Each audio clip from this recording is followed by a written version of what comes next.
আপোনালোক নিশ্চয় অৱগত যে অসমত ইতিমধ্যে লোকপিয়ল 2027ৰ প্ৰস্তুতি আৰম্ভ হৈছে।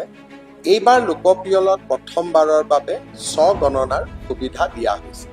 প্ৰথম পৰ্যায়ত 2 আগষ্টৰ পৰা 16 আগষ্টলৈকে আপোনালোকে নিৰাপদ স্বগণনা পৰ্টেলৰ জৰিয়তে নিজৰ তথ্য নিজে অনলাইন যোগে প্ৰদান কৰিব পাৰিব।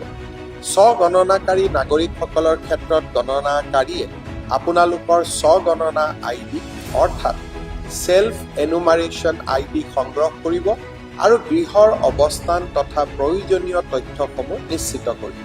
আনহাতে যিসকল নাগৰিকে স্বগণনা সম্পূৰ্ণ কৰা নাই তেওঁলোকৰ ক্ষেত্ৰত গণনাকাৰীয়ে ঘৰলৈ গৈ সকলো পৰ্যায়ৰ তথ্য যেনে গৃহৰ অৱস্থা, পানীৰ সুবিধা, বিদ্যুৎ, শৌচালয়ৰ সুবিধা, ৰন্ধনত ব্যৱহৃত ইন্ধন, ইণ্টাৰনেট, মোবাইল বাহন আদি প্ৰয়োজনীয় তথ্য সংগ্ৰহ কৰি গৃহ তালিকা আৰু গৃহ পিয়ল সম্পূৰ্ণ কৰিব।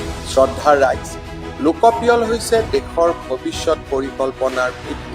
আপোনালোকে প্ৰদান কৰা শুদ্ধ তথ্যই আগন্তুক সময়ত দেশৰ উন্নয়নৰ দিশ নিৰ্ধাৰণ কৰিব।